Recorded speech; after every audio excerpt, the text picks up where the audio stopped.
অমিতাভ বচ্চন তার জীবনীতে লিখেছেন, আমি তখন কেরিয়ারের তুঙ্গে। একদিন প্লেনে করে যাচ্ছিলাম। খুব সাধারণ শার্ট আর প্যান্ট পরিহিত একজন ভদ্রলোক আমার পাশে বসেই যাচ্ছিলেন। দেখে ওনাকে একজন শিক্ষিত এবং মার্জিত মধ্যবিত্ত মানুষ মনে হয়েছিল। অন্য সহযাত্রীরা আমায় চিনতে পেরে খুব উৎসাহিত হয়ে অটোগ্রাফ নিচ্ছে, কিন্তু পাশে বসা ভদ্রলোককে লক্ষ্য করলাম ওনার কোনো ভ্রুক্ষেপ নেই। উনি একমনে একটা খবরের কাগজ পড়ছিলেন আর মাঝে মাঝে জানালার বাইরে তাকিয়ে কি যেন ভাবছিলেন।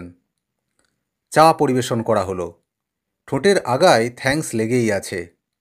আমাকে পাত্তাই দিচ্ছে না।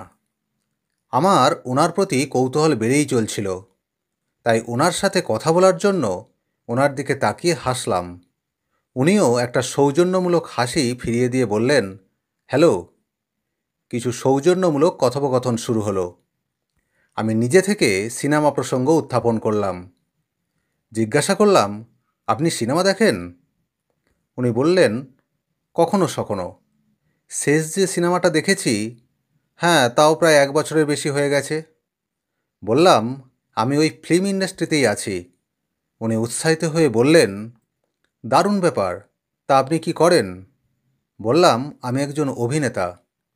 প্রত্যুত্তরে বললেন, দারুণ। ব্যাস, ওই পর্যন্তই। প্লেন ল্যান্ড করার পরে আমি ভদ্রলোকের দিকে করমর্দনের জন্য হাতটা বাড়িয়ে দিয়ে বললাম, আমার নাম অমিতাভ বচ্চন। উনি মাথা নত করে আমার হাতটা ঝাঁকিয়ে দিয়ে বললেন, আপনার সাথে পরিচিত হয়ে দারুণ লাগলো।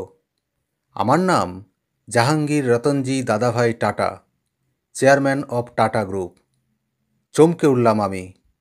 ওই দিনের ঘটনা থেকে একটা বিষয় শিখলাম, যত বড়ই হই না কেন, আমার থেকেও বড় কেউ না কেউ আছে, কিন্তু তার দৃষ্টিটা সর্বদাই মাটির দিকে।